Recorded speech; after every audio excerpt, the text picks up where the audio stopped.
Hi hello welcome back to my channel అండి. ఇక ఈరోజు వీడియో వచ్చేసి లాస్ట్ వీడియో చేశాను కదా, పార్ట్ 1 వీడియో. అంటే కొత్తగా బిజినెస్ స్టార్ట్ చేసిన వాళ్ళకు వాళ్ళ బిజినెస్ని మీరు ఎలా గ్రోత్ చేసుకోవాలనేది ఒక 5 చెప్పాను టిప్స్ అనేది.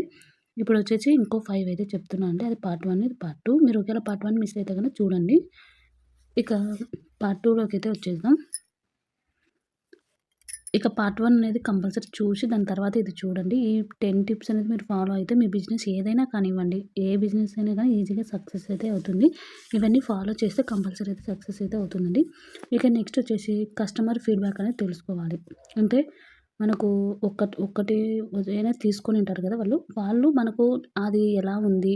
మీకు ఎలా యూజ్ అవుతుంది? మీకు ఇంకా ఏమన్నా ఇప్పుడు షాప్ అనుకోండి ఉదాహరణకు ఎగ్జాంపుల్‌గా మీరు ఒక బాక్స్ పెట్టండి దాంట్లో. అంటే షాప్‌లో ఒక బాక్స్ పెట్టి ఒకసారి తీసుకుపోయిన వాళ్ళు ఇంకా నెక్స్ట్ టైమ్ మళ్ళీ వచ్చారనుకోండి, వాళ్ళకు మీరు అడగాలి. అంటే మీరు ఇది లాస్ట్ టైమ్ తీసుకుపోయేది ఎలా ఉంది? ఇంకా మీకేమైనా యూజ్‌ఫుల్ అయ్యేటివి ఇక్కడ షాప్‌లో కావాల్సినటివి ఏమేమి ఉన్నాయని ఇప్పుడు ఒక రబ్బర్ బ్యాండ్స్ కావాలని కొంతమంది స్టిక్కర్స్ కావాలని వచ్చారనుకోండి ఉదాహరణకు ఎగ్జాంపుల్‌గా.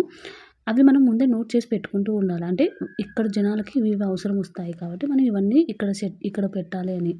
అలా చేసుకుంటూ ఉంటే మన బిజినెస్ అనేది గ్రోత్ అవుతూ ఉంటుందండి. అలాగే ఒక బాక్స్ పెట్టమన్నాను గదా!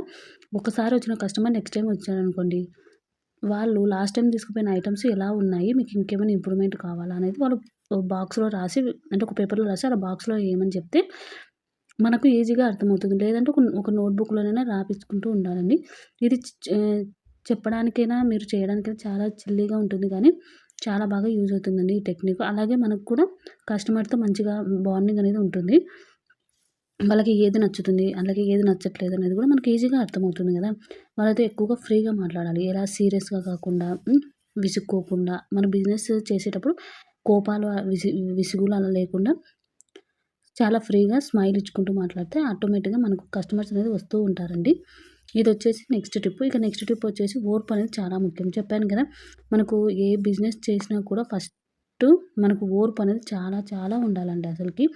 అలా ఓర్పు ఉంటే మనం ఆటోమేటిక్‌గా బిజినెస్ అనేది చిన్న చిన్నగా ఇప్పుడు స్టార్టింగ్‌లో రాదు కదా అని వదిలేసి మనకు ఓర్పు లేక వదిలేసామనుకోండి, ఇంకా మన బిజినెస్ స్టార్ట్ చేసి ఏం లాభం వస్తుంది? కాబట్టి ఓర్పుతో మనం బిజినెస్ అనేది చేసేసేయాలి ఎప్పుడు కూడా. కానీ కొంచెం ఓపికతో అలాగే కొంచెం పరిస్థితులను బట్టి మనం బయట ఎలా ఉంది, ఎలా ఉండాలి అనేది చాలామంది కూడా మనం బిజినెస్ చేస్తున్నామంటే మన ఇంట్లో వాళ్ళు కూడా మనల్ని నమ్మరండి. ఇది సక్సెస్ అవ్వదు, ఎందుకు ఇప్పుడు చేస్తున్నామని. అలాగే బయట వాళ్ళు కూడా మనం కొంచెం లాభం కనిపించిందనుకోండి ఆటోమేటిక్‌గా మన మీద ఏడుస్తూ ఉంటారు. అలా మనల్ని డిసప్పాయింట్ చేస్తూ ఉంటారు. అలా ఉండకుండా మనం చాలా ఓర్పుగా ఏం జరిగినా మన మంచికే మనం చేసుకుంటూ ఉండాలి. అంటే మన పని మనం చేయాలి. అంతే తప్ప మనకు రావట్లేదని బాధపడకూడదండి. మనం ఏదో ఒక మిస్టేక్ చేస్తూ ఉంటాము. అలా ఎప్పుడూ కూడా మనకు పేషెన్స్ అనేది అంటే ఓర్పు అనేది మనకు చాలా చాలా చాలా ఉండాలండి. మన పని మనం చేసుకుంటూ పోతే ఆటోమేటిక్‌గా మనకు సక్సెస్ అనేది వస్తుందండి. ఇక్కడ పేషెన్స్ అలాగే కన్సిస్టెన్సీ పేషెన్స్ ఎంత ఉంటుందో అలాగే కన్సిస్టెన్సీగా కూడా మనం ఈజీగా మూవ్ అవుతూ ఉంటే మనకు సక్సెస్ అనేది ఆటోమేటిక్‌గా వస్తుంది. దీంట్లో ఈ రెండిట్లో ఏది చేయకపోయినా మనకు సక్సెస్ అనేది అసలు రానే రాదు. ఇక నెక్స్ట్ వచ్చేసి రోజు కొత్తగా నేర్చుకోవాలి. ఇక బిజినెస్ కాబట్టి అంటే బిజినెస్ గురించి మాత్రమే చెప్తున్నానండి. మామూలుగా కూడా మనం ప్రతిరోజు ఏదో ఒకటి మనకిష్టమైన దాంట్లో ఏదో ఒక పాయింట్ నేర్చుకుంటూ ఉంటే మనం నిత్యం కూడా విద్యార్థిలాగా చదువుతూ అంటే నేర్చుకుంటూ ఉండాలండి. ఇక బిజినెస్ విషయానికొచ్చే రోజు అనేది కొత్తగా ఏదో ఒకటి నేర్చుకోవాలి. ఇప్పుడున్న జనరేషన్ ప్రకారం మనం ఏ బిజినెస్ పెట్టినా కూడా మనం పెట్టిన దానికి ఒక వందలలో మనకు కాంపిటీషన్ ఉంటున్నారు. కాబట్టి మనం దాని గురించి అంటే ఈ ఒక బిజినెస్ పెట్టారండి. మన చుట్టుపక్కల ఎలా సేల్ అవుతుంది? మనం ఎలా చేస్తే మనకు ఈజీగా బిజినెస్ అవుతుంది? ఎక్కువ ప్రాఫిట్ వస్తుంది? అలాగే మంచిగా ఎలా చేయగలము? అనేది కూడా మనం ఆ బిజినెస్‌కి సంబంధించిన టిప్స్ అవన్నీ యూట్యూబ్‌లో చూసుకోవచ్చు. మనం గూగుల్‌లో సెర్చ్ చేసుకోవచ్చు. అలా చూసుకుంటూ మనం ఎలా చేస్తే మనకి ఎలా సెట్ అవుతుంది అనేది కూడా మీకు ఒక ఐడియా వస్తుంది. అందుకే ప్రతిరోజు మీరు బిజినెస్ గురించి కనీసం ఒక 10 నిమిషాలైనా దాని గురించి నేర్చుకోండి. ఇలా నేర్చుకోవడం వల్ల మీకు కొత్త కొత్త ట్రెండ్స్ ఏమొస్తున్నాయి, కొత్త కొత్త అంటే మనకు కొత్త కొత్త ఐడియాస్ కూడా తెలుసుకోవచ్చు ఈజీగా. మనకు ఈ రోజు కొత్తగా దాని గురించి అంటే ఒక బిజినెస్ అది ఏదైనా గాని ఒక చీరల బిజినెస్ అనుకోండి. కొత్త కొత్త మోడల్స్ ఏమొస్తున్నాయి, ఇప్పుడు ట్రెండింగ్‌లో ఏమున్నాయి, అలాగే ఏ రేట్‌లో మనకు కస్టమర్స్ కొంటారు. ఎక్కడ మంచిగా దొరుకుతున్నాయి, ఏ క్లాత్ బావుంటుంది. ఇట్లా దాని గురించి ప్రతిరోజు ఒక 10 నిమిషాలు చూసుకుంటూ ఉన్నామనుకోండి, మనం ఈజీగా బిజినెస్‌లో సక్సెస్ అయితే అవుతుంది.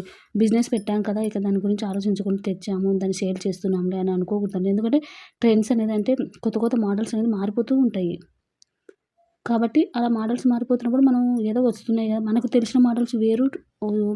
మనకు ఇన్‌స్టాగ్రామ్‌లో, యూట్యూబ్‌లో ట్రెండింగ్ ఉంటాయి కదా! అట్లా ఉండడం వేరు కదా! కాబట్టి అంటే జస్ట్ శారీస్ గురించి నేను మీకు ఎగ్జాంపుల్ చెప్తున్నా. మిగతా దాంట్లో గురించి కూడా నేను మళ్ళీ నెక్స్ట్ వీడియో అయితే షేర్ చేస్తాను. ఇక నెక్స్ట్ వచ్చేసి డబ్బులండి.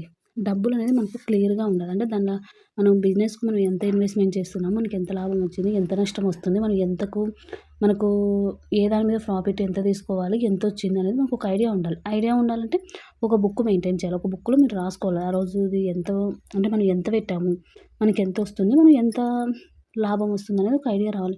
ఒకవేళ మీకు బుక్ మెయింటైన్ చేయనీకి లేకపోతే ఫోన్‌లోనే నోట్ ప్యాడ్ అని ఉంటుంది కదా! దాంట్లోనే మీరు అప్పటికప్పుడైనా నోట్ చేసేసుకోవచ్చండి. అంతే తప్ప మనం మైండ్‌లో పెట్టుకొని దీనికింత, దానికింత లెక్కలేసుకుంటూ ఉన్నామనుకోండి, మనకు అంత క్లారిటీ అనేది తెలీదండి. ఎప్పుడూ కూడా బుక్‌లోనో కనీసం నోట్ ప్యాడ్‌లో అంటే ఫోన్‌లో నోట్ ప్యాడ్ ఉంటుంది కదా! దాంట్లోనైనా గానీ మీరు రాసుకోండి. ఇలా రాసుకోవడం వల్ల మీకు ఒక ఐడియా వస్తుంది. ఓకే. నేను ఇంత ఖర్చు పెట్టాను. మనకింత లాభం వచ్చింది. మనకెక్కడ కూడా నష్టం రాలేదు. నష్టం వస్తే ఇంతొచ్చింది. దీని మీద ఇంతొచ్చింది. మనం ఇక్కడ ఇంతొచ్చిందని ఒక క్లారిటీ ఉంటది. మనకు బిజినెస్‌లో ఎప్పుడు కూడా డబ్బు దగ్గర ఎక్కువ మనకు అంటే అటు ఇటు జరుగుతూ ఉంటుంది కాబట్టి మనం ఒక బుక్‌లో మెన్షన్ చేసుకుంటే ఈజీగా క్లారిటీగా అర్థమవుతుందండి. ఇక నెక్స్ట్ వచ్చేసి నమ్మకం అనేది పెంచుకోవాలండి. బిజినెస్ అంటే మనం ఓన్లీ అంటే మనం ప్రాఫిట్ కోసం అంటే మనకి ఎక్కువ లాభం రావాలనేది ఆలోచిస్తూ ఉంటాము. లాభంతో పాటు నమ్మకం అనేది చాలా ఉండాలి. బిజినెస్ అంటేనే డబ్బు మాత్రమే అంటే డబ్బు సంపాదించడం ఓకే. డబ్బు కోసమే మనం చేస్తున్నాం. కానీ డబ్బు ఒక్కటే మెయిన్ కాదు కదా! ఇప్పుడు 100% అంటే మనం బిజినెస్ స్టార్ట్ చేసేది 100% డబ్బు కోసమే చేయకూడదండి. కనీసం ఒక 10% అయినా మనుషులకు మన మీద నమ్మకం అనేది ఉండాలి. ఇలా ఈ 10% నమ్మకంతోనే మనకు 100% అనేది బిజినెస్ అయితే జరుగుతుంది. కంపల్సరీ జరుగుతుందండి. ఎందుకంటే మన వస్తువులు ఏవైనా కానీ మనం చేసే బిజినెస్ అనేది చెప్పాను కదా! లాస్ట్ వీడియోలో ఎలా ఉంటే మనకు ఈజీగా బిజినెస్ అవుతుందనేది.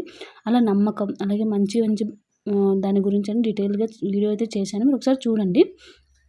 ఎప్పుడూ కూడా బిజినెస్ అంటే డబ్బు మాత్రమే కాదండి. మెయిన్ నమ్మకం. నమ్మకం ఉంటే ఆటోమేటిక్‌గా మనకు ఆహ్, సేల్స్ అనేది మంచిగా జరుగుతాయి. బిజినెస్ కూడా మంచిగా ఉంటుందండి. ఇక బిజినెస్ వచ్చేసి మంచిగా నిజాయితీగా ఎక్కడ కూడా మోసాలు చేయకుండా, ఎక్కడ కూడా మనం తక్కువ రేట్‌కొస్తున్నాయి గదా! తక్కువ క్వాలిటీ మెయింటైన్ చేయకుండా చేశామనుకోండి, మనకు అది జరుగుతుంది బిజినెస్ కాదనట్లేదు. కానీ కొద్ది రోజులు జరుగుతుంది. ఒక్కసారి జనాలకు ఓకే. ఇది మంచిగా లేదు, ఇది బాలేదు, ఈ షాప్‌కి వెళ్ళకూడదనుకుంటే అయిపాయ్. అది పడిపోతుంది. కాబట్టి ఎప్పుడు కూడా నిజాయితీగా మంచిగా క్వాలిటీ మెయింటైన్ చేసుకొని మంచిగా చేస్తే మనకు లాంగ్ టర్మ్‌లో మంచిగా బిజినెస్ అవుతుందండి. స్టార్టింగ్‌లో కొంచెం కాకపోవచ్చు. కానీ రాను రాను అంటే ఒక 1 మంత్‌కి, 2 మంత్స్‌కి మనకు తేడా అయితే తెలుస్తుంది. ఇవండి నేను చెప్పాలనుకున్న 5 బిజినెస్ ఐడియాస్. లాస్ట్ వీడియోలో పార్ట్ 1లో 5 ఐడియాస్ అయితే చెప్పాను కదా! ఇప్పుడొచ్చేసి 5 మొత్తం ఈ 10 ఐడియాస్ అని మీరు ఏ బిజినెస్ అన్నా చేయండి. ఏ బిజినెస్ చేసినా కూడా ఇవి ఒక్కసారి మీరు కనీసము హెడ్డింగ్ అన్నా రాసి పెట్టుకోండి. మీకొక ఐడియా వస్తుంది. దీన్ని చూస్తే ఓకే. ఇవి అని. ఇదంతా అవసరం లేకుండా కనీసం హెడ్డింగ్ అనే రాసి పెట్టుకుంటే మీకు ఈజీగా ఓకే. ఇవి ఇలా చేసుకోవాలి. ఇలా అని మనం మైండ్‌లో పెట్టుకుంటాంలే మనకు తెలుసులేండి. వీడియో ఒకసారి విన్నాం కదా! అనుకోవద్దండి ఎప్పుడు కూడా. ఇలా ఒక నోట్‌బుక్‌లో రాసుకోండి. ఓకే. ఇవి చెయ్యాలి. ఇలా చెయ్యాలి అనేది. ఇలా మనం నోట్‌బుక్‌లో రాసినప్పుడు ప్రతిసారి చూసుకుంటూ ఉంటే ఓకే. ఇవి ఇట్లా చేసుకోవాలి. ఇలా అనేది ఉంటుంది. కాబట్టి ఇక నేనైతే ఈ వీడియో ఇంతటితో ఎండ్ చేసేస్తున్నాను. మీకైతే అర్థమైంది అనుకుంటున్నాను. ఇక మీకు గోల్డ్ గురించి కానీ, సిల్వర్ గురించి కానీ ఏమైనా మీకు అంటే ఇప్పుడు కొనాలా? వద్దా? అని ఏమన్నా డీటెయిలింగ్ కావాలంటే ఒకసారి నాకు కామెంట్‌లో కామెంట్ చేయండి. నేను తప్పకుండా వీడియో అయితే చేయడానికైతే ట్రై చేస్తాను. ఇప్పుడైతే గోల్డ్ రేట్లు అలాగే సిల్వర్ రేట్ కూడా చాలా పెరిగిపోతుంది కదా!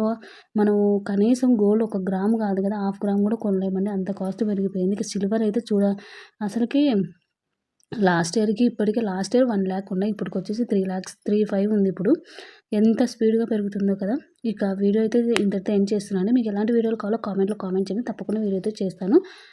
ఇప్పటివరకు మీరు చాలా చాలా మంచిగా సపోర్ట్ చేస్తూ ఉండండి. ఇలాగే సపోర్ట్ చేయాలని కోరుకుంటున్నాను. Thank you for watching.